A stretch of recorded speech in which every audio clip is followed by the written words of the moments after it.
What's going on, guys? Today we're back with another video. We have a pair of Lakers 4s, or they call them Imperial Purple, whatever you want to call them. You guys can see this is the first pair of these I've ever gotten to work on, and these definitely needed a nice cleaning. So obviously we got to make a video for you guys so you know how to clean your pair at home. And you can see this pair really needs it. So let's just go ahead and get right into it. Before I start the cleaning, I'm going to go ahead and remove all the rots and whatever may be in between the crevices of the outsoles. Now that I've got that clear, I'm going to go ahead and take my steamer and use this to break down the rest of the pair.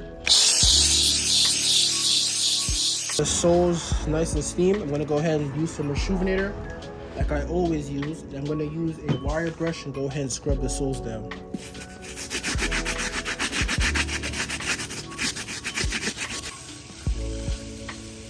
Alright, now to start the cleaning, I'm going to be using a medium texture brush, obviously my Reshoevn8r still. Just going in some nice light circles like so.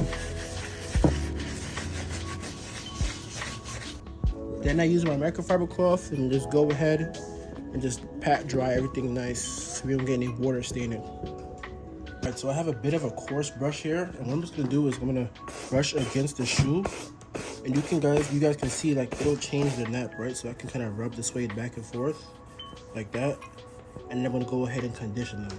Now I have some Angelus mink oil here. I'm gonna go ahead and spray the shoes with it. Spray all around.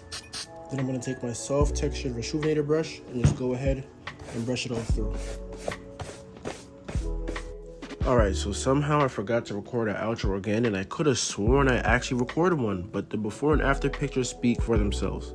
If you guys need the treatment into your own pairs, DM the IG at Dre's Durations. If you have any questions or concerns, drop a comment, DM me. I'm always happy to help. Like, share, and follow, and I will see you guys in the next one.